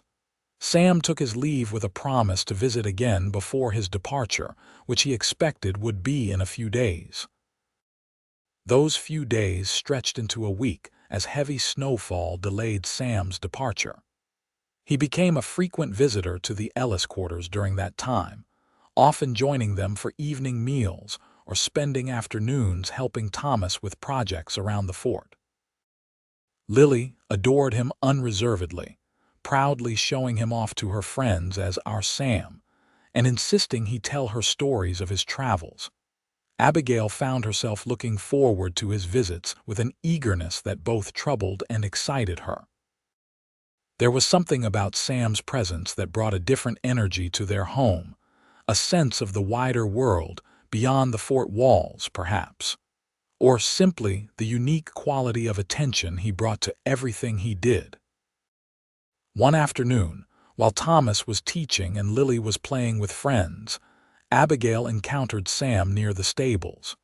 He was preparing his horse for a short ride to check conditions on the trail, a routine he maintained even during his stay at the fort. "Mind if I join you?" she asked impulsively. "I could use some fresh air." Sam looked surprised but pleased by the request.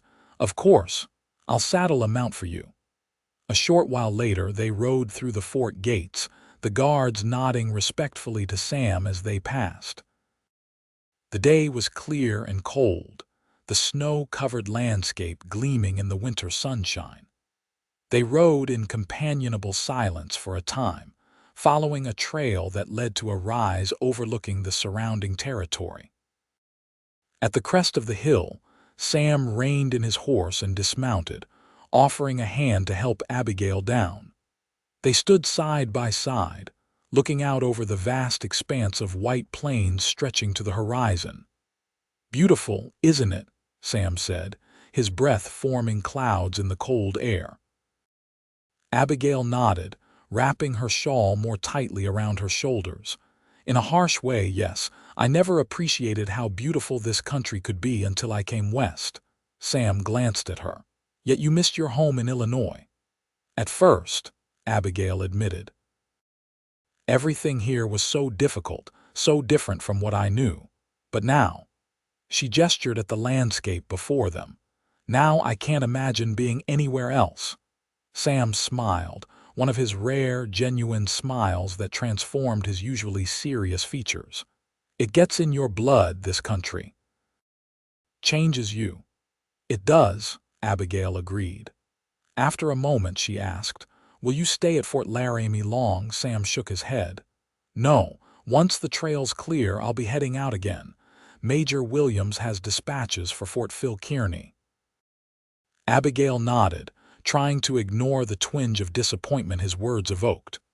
"More mountains and valleys to see. More trails to ride," Sam agreed. He was silent for a moment, then added, "But I find myself thinking of Fort Laramie more often these days. Might be I'll pass this way again before spring." The implication was clear. It wasn't just the fort that drew him back. Abigail looked at him directly, finding his blue eyes already on her face. "You would be welcome," she said softly. "Lily would be delighted." "And you?" Sam asked, his voice equally soft. Abigail hesitated, aware they were approaching dangerous territory. "I would be glad to see you as well." Sam nodded, accepting the careful response. "Your husband is a good man, Abigail. You have a good life here." "I do," she acknowledged. "I'm fortunate in many ways." They stood in silence for a time, each lost in their own thoughts. The unspoken feelings between them hung in the air, acknowledged but contained by the boundaries of honor and circumstance. Finally, Sam cleared his throat. "We should head back.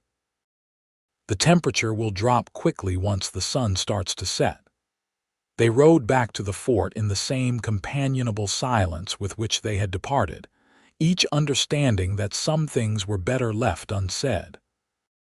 Yet Abigail found a curious peace in that ride, as if the acknowledgement of their connection, however constrained by circumstance, had eased something within her. The next morning brought news that the trails were clearing, and preparations began for Sam's departure. He spent his last evening at Fort Laramie with the Ellis family, Lily insisting on sitting beside him at dinner, and showing him how she could now write her name on her slate. After Lily had been put to bed, extracting a promise from Sam that he would say goodbye before leaving in the morning, the three adults sat by the fire for a final conversation. Thomas, who had grown to genuinely like and respect Sam during his stay, spoke of future plans for the school and invited Sam to visit whenever his travels brought him to Fort Laramie. "You'll always have a place at our table," Thomas assured him. "After what you did for my family, you're as good as kin to us." Sam nodded, accepting the sincere offer with his characteristic quiet dignity. "I appreciate that, Ellis, Might be I'll take you up on it more often than you expect." When it came time for Sam to leave, Thomas excused himself to check on a noise from Lily's room, leaving Abigail and Sam alone by the door once more. "Dawn comes early," Sam said, his voice low. "I should let you rest." Abigail nodded, suddenly finding it difficult to meet his gaze. "Safe travels, Sam." He hesitated, then reached out to touch her hand briefly. "Take care of yourself, Abigail, and that family of yours." "I will," she promised, finally looking up at him. "And you take care on the trail." Something passed between them in that moment, an acknowledgement of feelings that could never be fully expressed, a connection that had been forged in crisis and strengthened in the days since. "Goodbye, Abigail," Sam said softly. "Until next time," she replied, refusing to say the word goodbye. A small smile touched his lips. "Until next time," he agreed. As promised, Sam stopped by early the next morning to say farewell to Lily, who was unusually solemn as she hugged him goodbye. Abigail and Thomas walked with him to the fort gates, where his horse was saddled and ready for the journey. With a final handshake for Thomas and a nod to Abigail, Sam mounted and rode through the gates, his figure gradually diminishing as he followed the trail north toward Fort Phil Kearny. Life at Fort Laramie continued its steady rhythm after Sam's departure. Winter gave way to spring, bringing new activities and challenges. Thomas's school flourished, and Abigail found herself increasingly involved in the medical care of the fort's inhabitants, her skills growing with practice and guidance from the occasional visiting doctor. Lily thrived in the community, growing taller and more articulate with each passing month. She still played with the wooden animals Sam had carved for her, and occasionally asked when he might return, but with the resilience of childhood, she adapted to his absence. Spring turned to summer, and summer to fall once more. News came occasionally of Sam Pierce, reports of dispatches delivered, of guidance provided to Army patrols, of his reputation for reliability and skill in the wilderness. But the man himself did not return to Fort Laramie. Abigail told herself it was for the best. The connection between them, whatever it might have been, was better left unexplored. She had a good life, a loving husband, a thriving daughter. Wanting more would be selfish and foolish.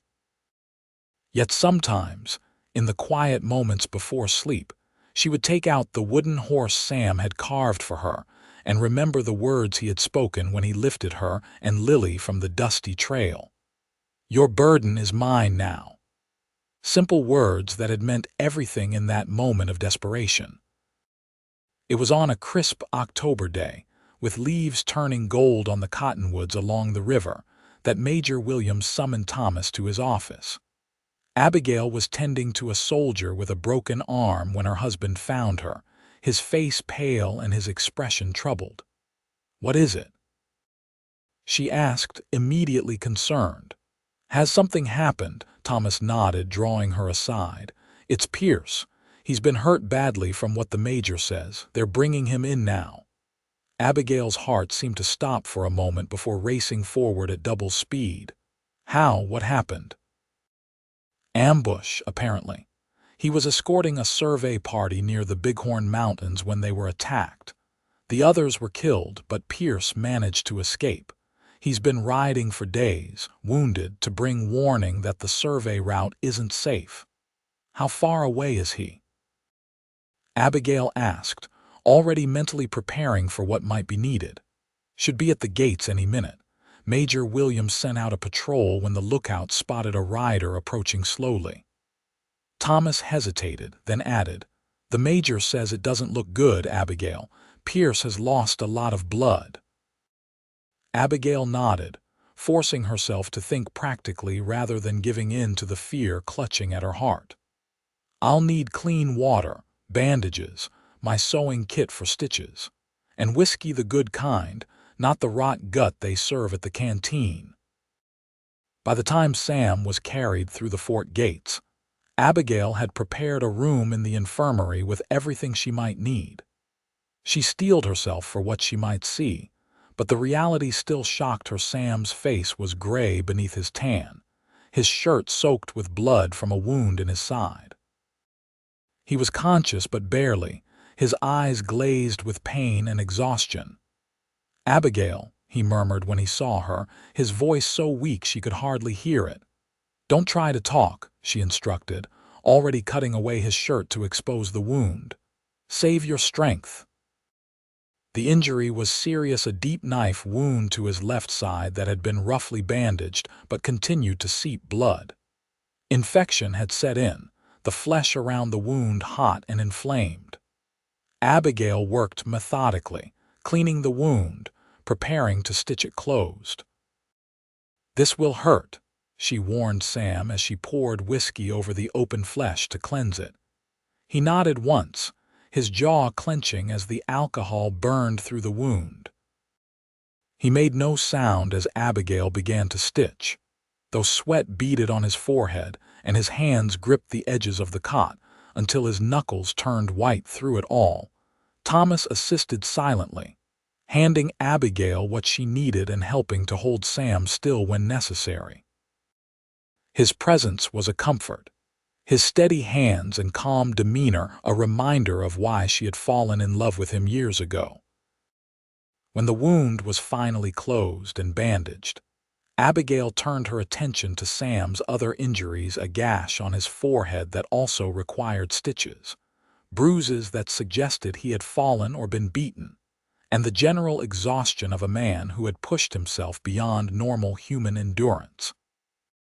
"He needs rest now," she told Thomas and Major Williams, who had come to check on his scout, "and we need to watch for fever. The infection is my greatest concern." "Will he survive?" the major asked bluntly. Abigail looked at Sam's still form, his breathing shallow but steady.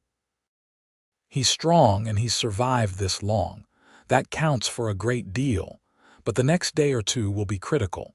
The major nodded grimly. "Keep me informed. Pierce is one of our best. Hate to lose him." After he left, Thomas placed a gentle hand on Abigail's shoulder. "You should rest too. You've done all you can for now." Abigail shook her head. "I'll stay with him. Someone needs to monitor his condition." Thomas studied her face, something unreadable in his expression. "I'll bring Lily to see you later and some food. You need to keep up your strength." After he left, Abigail pulled a chair close to Sam's cot and settled in for her vigil. In the quiet of the infirmary, with only Sam's labored breathing for company, she allowed herself to acknowledge the fear she had been suppressing, fear that he might die, that the vital force that was Samuel Pierce might be extinguished. "Don't you dare die," she whispered, taking his hand in hers. "Not after surviving everything else." The hours passed slowly. Abigail changed Sam's bandages, bathed his face with cool water when fever began to rise, and spooned broth between his lips during brief periods of consciousness.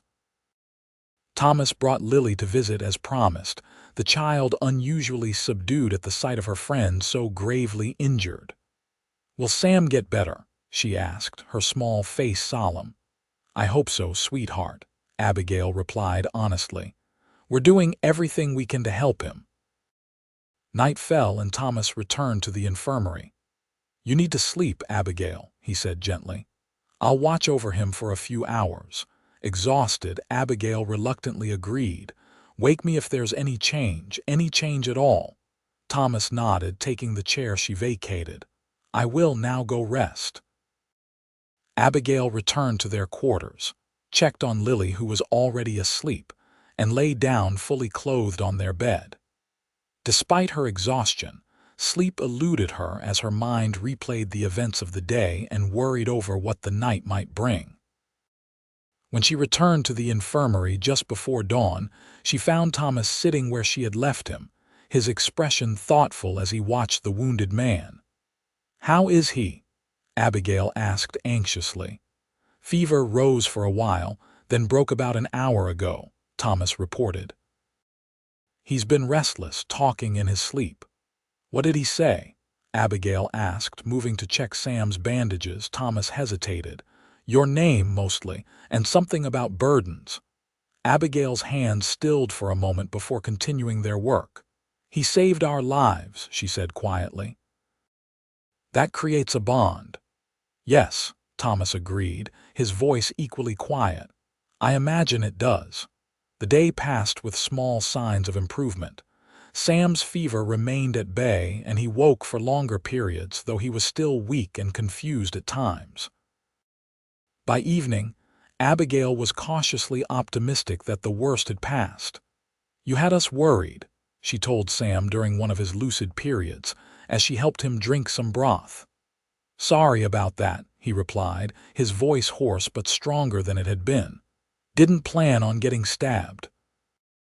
Abigail smiled despite herself. I should hope not. It's terribly inconvenient for everyone involved. A ghost of his old smile touched Sam's lips. I'll try to be more considerate next time. See that you are, Abigail said, adjusting his pillow. And let's avoid a next time altogether, shall we? Over the following days, Sam's condition improved steadily.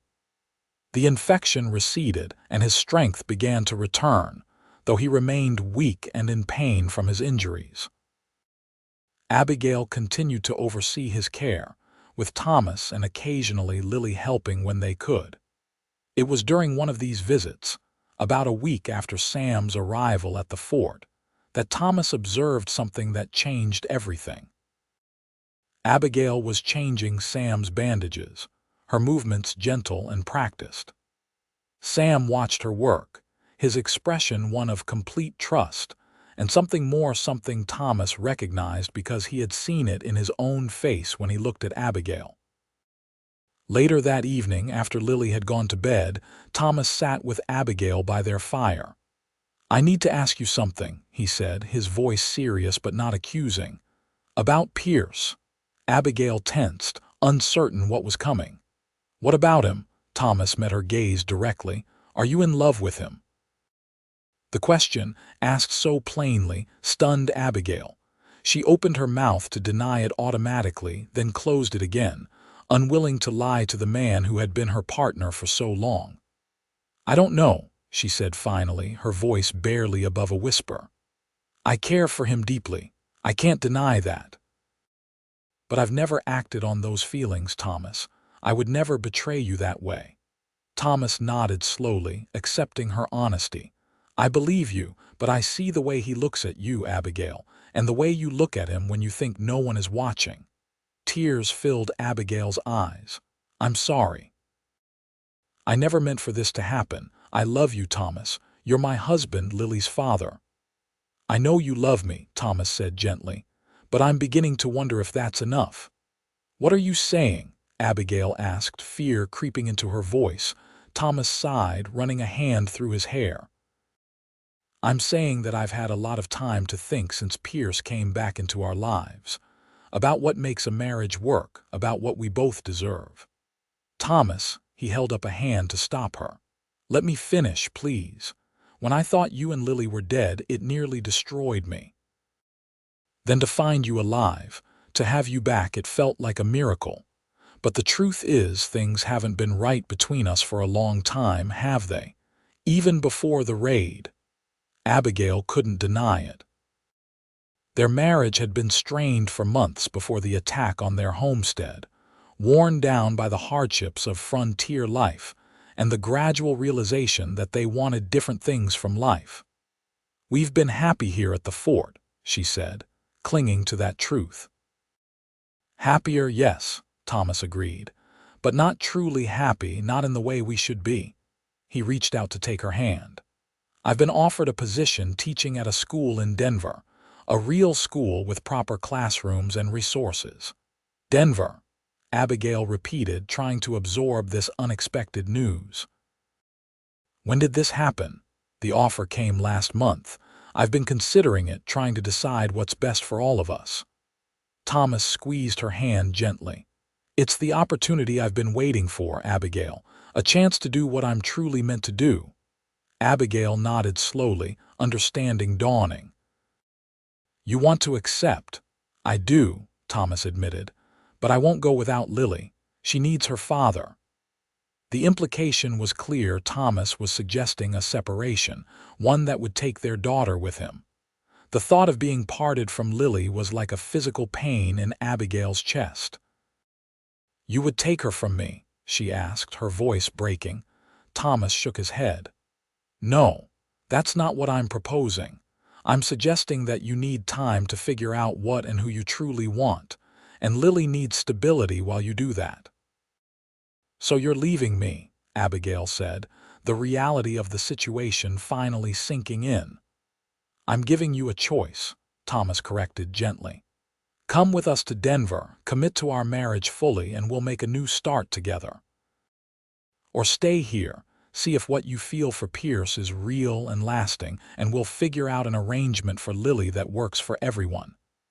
Abigail stared at him, overwhelmed by the decision he was placing before her. "This isn't fair, Thomas." "Perhaps not," he agreed. "But neither is living in a marriage where one person's heart is divided." The conversation ended there, both of them too emotional to continue. Abigail lay awake most of the night, Thomas's words echoing in her mind. Was he right? Had she been fooling herself, thinking she could ignore her feelings for Sam and continue as before? The next day, Abigail went to the infirmary as usual to check on Sam.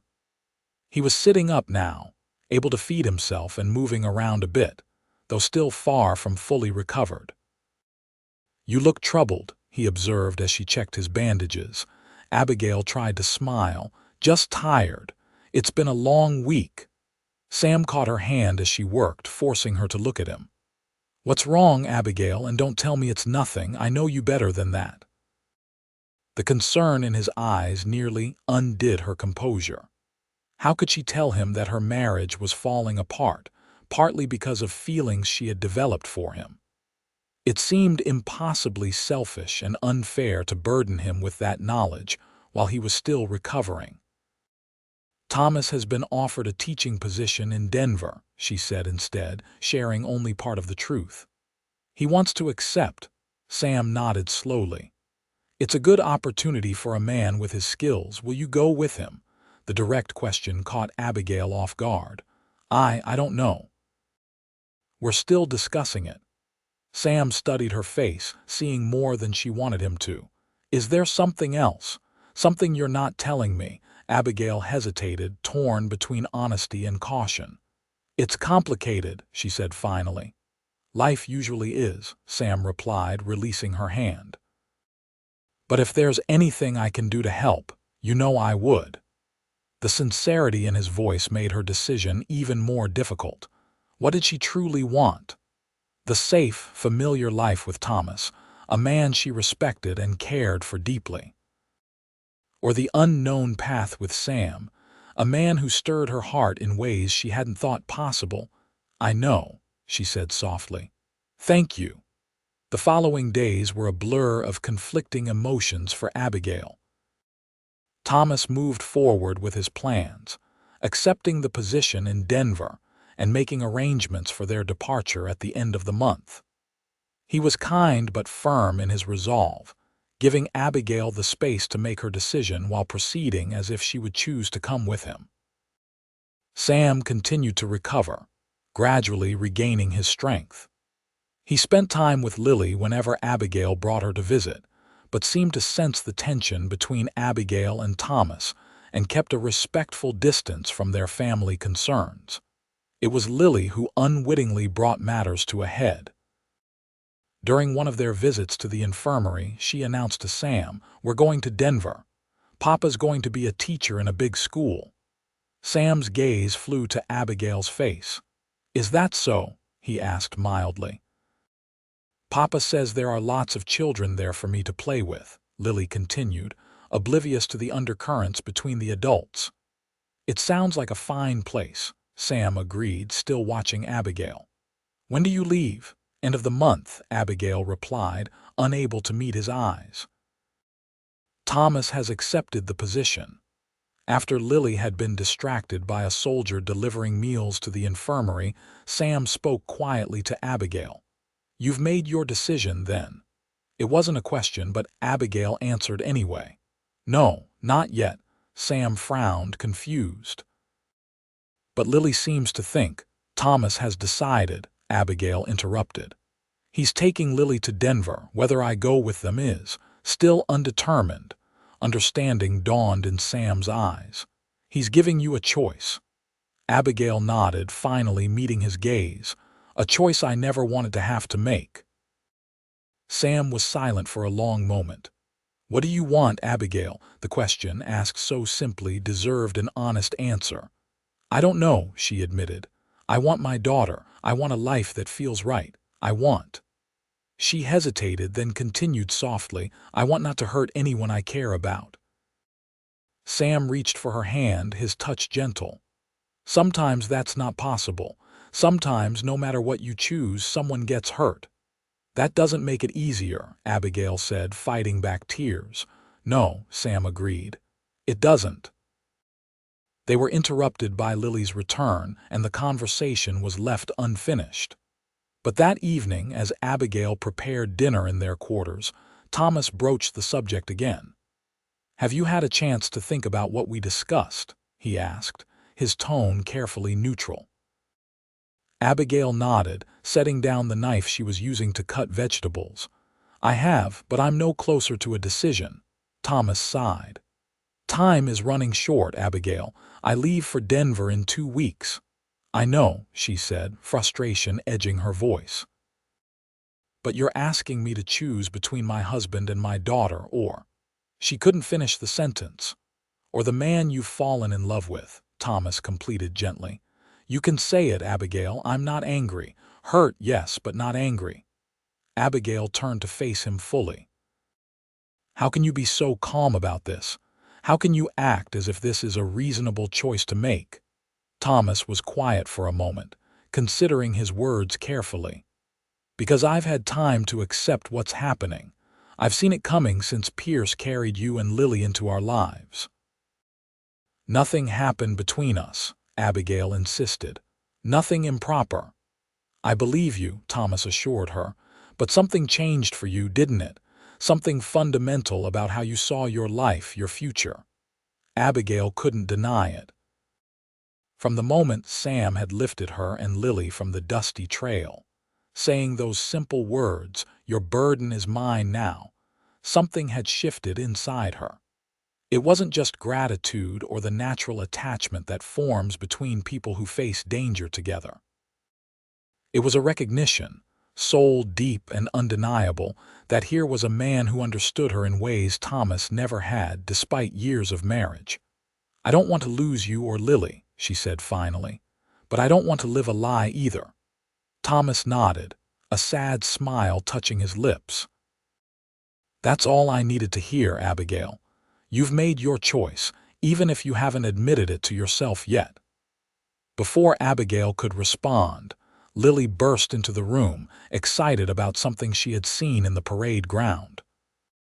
The serious conversation was set aside, but Thomas's words lingered in Abigail's mind. Had she already made her choice without realizing it? And if so, what did that mean for her future, for her relationship with her daughter? The answer came to her the next morning as she watched Lily playing with the wooden animals Sam had carved for her. The child was creating an elaborate story about the deer and the wolf becoming friends despite their differences, her imagination transforming the simple toys into characters with complex relationships. "Mama, look," Lily exclaimed, holding up the wolf. "He's protecting the deer because they're a family now." In that moment, with her daughter's innocent wisdom before her, Abigail knew what she had to do. She found Thomas in the small room he used as an office, preparing lessons for his final days at the fort. "I've made my decision," she said without preamble. Thomas looked up, his expression resigned. "And I can't go to Denver with you," Abigail said, her voice breaking despite her resolve. "But I can't be separated from Lily either." Thomas set down his pen. What are you suggesting? Let me come to Denver with you not as your wife, but as Lily's mother. We can find a way to live separately but still both be present in her life. Abigail took a deep breath. It's not ideal, I know, but it would allow us both to be with her, to watch her grow. Thomas considered her proposal thoughtfully. And Pierce, where does he fit into this plan? I don't know, Abigail admitted. I haven't spoken to him about any of this. For all I know, he doesn't feel the same way. A small smile touched Thomas's lips. I think we both know that's not true. Abigail flushed. Even so, I'm not making this decision based on what may or may not happen with Sam. I'm making it because I need to be honest with you, with myself, with Lily. Thomas was silent for a long moment, weighing her words. Finally, he nodded. All right, we'll try it your way. We'll both go to Denver, find separate living arrangements and share Lily's care. It won't be easy, but it's better than the alternatives. Relief washed over Abigail, along with gratitude for Thomas's understanding. Thank you, she said softly, for everything. Now she faced the more daunting task, speaking to Sam. She found him in the infirmary, packing the few belongings he had accumulated during his recovery. He looked up as she entered, his expression guarded. Going somewhere? Abigail asked, surprised by his preparations. Sam nodded. Major Williams has cleared me for light duty. Thought I'd move back to the barracks. Oh. Abigail wasn't sure why this news disappointed her. That's good. It means you're healing well. Thanks to your care, Sam acknowledged. He continued packing for a moment, then asked without looking at her, Have you decided about Denver? Abigail took a deep breath. Yes, I'm going with Thomas and Lily. Sam's hands stilled for a moment before resuming their task. I see. That's for the best, I'm sure. The resignation in his voice broke something in Abigail. No, you don't understand. I'm going, but not as Thomas's wife. We're separating. I'll be there for Lily, but Thomas and I. She trailed off, unsure how to explain the arrangement they had agreed upon. Sam turned to face her fully, confusion and something like hope in his eyes. You're leaving him. We're leaving each other, Abigail corrected gently. It's a mutual decision. We both recognize that our marriage isn't what it should be. Because of me, Sam said, a statement rather than a question. Abigail shook her head. Not entirely. There were problems before you came into our lives. Your arrival just clarified things that we'd both been avoiding. Sam was silent for a long moment, processing her words. What does this mean, Abigail? For you, for us? It was the question Abigail had been asking herself since making her decision. I don't know exactly, she admitted. I know I care for you deeply. I know there's something between us that I've never experienced before. But I also know that my daughter has to be my priority right now. Sam nodded, understanding in his eyes. Of course she does. I would never expect otherwise. Abigail took a step closer to him. What I'm trying to say, Sam, is that I don't know what the future holds, but I want to find out. If you're willing to be patient, to give me time to settle Lily in Denver and establish this new arrangement with Thomas. I've waited my whole life to find someone like you, Sam interrupted softly. I can wait a little longer. The simple sincerity in his words touched Abigail deeply. You make it sound so easy. Sam shook his head. Not easy, but worth it. He reached out to take her hand, his touch gentle but sure. When do you leave for Denver? 2 weeks, Abigail replied. Thomas has arranged for a military escort to accompany us as far as the stage route. Sam nodded thoughtfully. I'll need to speak with Major Williams, see if he can spare me for a while. What are you thinking? Abigail asked, hope rising within her. I'm thinking that Denver might need a reliable scout, Sam replied, a smile beginning to form. Or at least the territory around it. Seems to me there's work for a man with my skills just about anywhere in the West. Abigail's heart lightened at his words. You would do that. Move to Denver. I would do that and more, Sam said simply, if it meant being near you and Lily. The weeks that followed were a whirlwind of preparations and adjustments. Thomas, true to his word, worked with Abigail to plan their new living arrangement in Denver. They agreed that Abigail would find lodgings near the school where Thomas would teach, allowing Lily to move easily between her parents. Sam spoke with Major Williams, who reluctantly granted him an extended leave to escort the Ellis family to Denver. The Major seemed to sense there was more to the arrangement than a simple escort mission, but he asked no questions, merely extracting a promise from Sam to return to Fort Laramie for at least one more assignment before making any permanent changes to his employment. Lily, with the adaptability of childhood, accepted the explanation that Mama and Papa would have separate houses in Denver, but that she would spend time with both of them. She was more excited about the fact that Sam would be coming with them, innocently unaware of the complex adult relationships shifting around her. The day of departure arrived clear and cold, with the promise of winter in the air.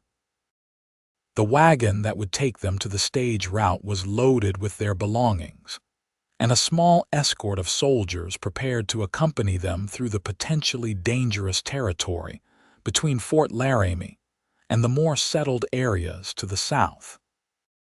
As they prepared to leave, Major Williams approached Sam with a final word. "Pierce," he said gruffly, "you're a damn fine scout, best I've worked with. If things don't work out in Denver, remember you've always got a place here."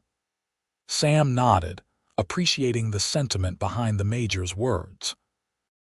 "Thank you, sir. I'll keep that in mind." The journey to Denver passed without incident, the military escort ensuring their safety through the wilderness. When they reached the stage route, they bid farewell to the soldiers and continued by stagecoach, the four of them, Abigail, Thomas, Lily, and Sam, creating a strange but functional family unit.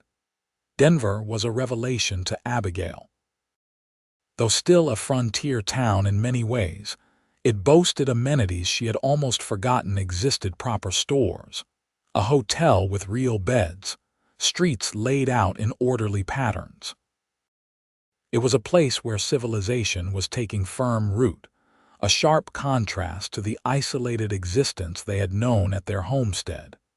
Thomas quickly found suitable lodgings near the school where he would teach, and with Sam's help, Abigail secured a small house just 2 streets away. The arrangement was unconventional, but the growing city of Denver had room for all kinds of families and living situations. As they settled into their new lives, the arrangement that had seemed so awkward in theory began to work in practice. Lily split her time between her parents' homes, thriving in the stability provided by both. Thomas threw himself into his teaching, finding fulfillment in the work he was truly meant to do. And Sam, who had initially planned to find work as a scout in the surrounding territory, discovered an unexpected opportunity. "The city marshal is looking for deputies," he told Abigail one evening as they sat on the porch of her small house, Lily already asleep inside. "Says they need men who know the territory and can handle themselves in difficult situations." Abigail studied his face in the fading light. "Is that something you'd want to do? It seems very different from scouting." Sam considered the question thoughtfully. "It is different. More settled, for one thing. But there's something appealing about helping to build safety in a growing place like this. And it would mean staying in Denver, not disappearing into the wilderness for weeks at a time." The implication was clear: it would mean being near Abigail and Lily consistently, not just during brief visits between scouting assignments. "I think you'd make an excellent deputy," Abigail said softly. "You have a natural sense of justice, and people trust you instinctively." Sam smiled, one of his rare, genuine smiles that transformed his usually serious face. "Do they now?" "They do," Abigail confirmed. "I should know. I trusted you with my life and my daughter's before I even knew your name." Sam reached for her hand, his touch gentle but sure. "That was the day my life changed, you know. Finding you on that trail, carrying Lily with the last of your strength.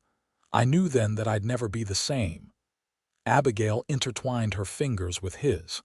"Mine changed too.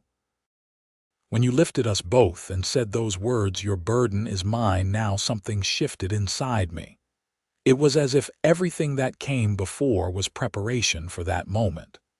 They sat in companionable silence for a time, watching as the first stars appeared in the darkening sky. Their relationship had developed slowly over the months since arriving in Denver, both of them conscious of the need for care and respect in the unusual situation they found themselves in. Thomas, with a generosity of spirit that Abigail would always be grateful for, had accepted Sam's place in their reconfigured family with grace. The two men had developed a cautious friendship based on mutual respect and their shared concern for Lily's happiness. "I spoke with Thomas today," Sam said after a while, "asked for his blessing." Abigail turned to him, surprised. "His blessing? For what?" Sam shifted to face her directly, his expression serious. "For this." He reached into his pocket and withdrew a small object, a carved wooden ring, polished to a soft gleam in the twilight. "I'm not a wealthy man, Abigail, can't offer you gold or silver, but I can offer you this, made with my own hands, as a symbol of what I feel for you." Abigail's breath caught as she realized what was happening. "Sam, I love you," he said simply. "Have from the moment I saw you carrying Lily across that dusty plain, refusing to give up despite everything. I want to build a life with you if you'll have me." Tears filled Abigail's eyes as she looked at the ring he offered, a simple band with an intricate pattern carved around its circumference. "It's beautiful," she whispered. "Like you," Sam replied. "Strong and beautiful and more precious than anything in this world." Abigail met his gaze, her heart full to bursting. "Yes," she said softly. "Yes, I'll have you, Samuel Pierce. Your burdens and your joys, all of it." Sam slipped the wooden ring onto her finger, then leaned forward to kiss her, their first kiss, full of promise and the culmination of feelings that had grown between them since that fateful day on the Wyoming plains. When they parted, Abigail rested her forehead against his. "What did Thomas say?" "When you asked for his blessing," Sam smiled. "He said he'd known this was coming since Fort Laramie, said if anyone deserved happiness it was you, and that he trusted me to take care of you and Lily." "He's a good man," Abigail said softly. "We're fortunate, all of us, to have found a way through this that honors what we feel." In the spring of 1877, Abigail Ellis became Abigail Pierce in a small ceremony attended by Thomas, Lily, and the friends they had made in Denver. Sam had indeed taken the position as deputy marshal, his steady presence and quiet authority making him respected throughout the growing city. They built their home on the outskirts of Denver, close enough for Lily to move easily between her parents, but with enough space for the horses Sam insisted were essential. Thomas remained a constant in Lily's life, his relationship with Abigail evolving into a friendship based on mutual respect and their shared love for their daughter. And on summer evenings, when the western sky blazed with colors no painter could capture, Sam and Abigail would sit on their porch, watching Lily play in the yard that stretched toward the distant mountains. Sometimes Sam would take out his knife and a piece of wood, carving animals for Lily or decorative items for their home. And sometimes, when the mood was right, he would tell stories of his days as a scout, of the vast wilderness he had traversed, and of the day he had found a woman carrying her child across the plains. "Your burden is mine now," he would say, drawing Abigail close. "Then and always." And Abigail, nestled against the strength that had carried her through her darkest hour, would smile and respond, "And yours is mine." In those moments, with the life they had built surrounding them, they knew that what had begun as rescue had transformed into something far more precious, a love forged in hardship, tested by circumstance, and ultimately triumphant against all odds. For Abigail and Sam, the journey that had started on a dusty trail in the Wyoming Territory had led them home, not to a place, but to each other, where burdens shared became joys multiplied, and where the promise made in a moment of desperation became the foundation for a lifetime of love.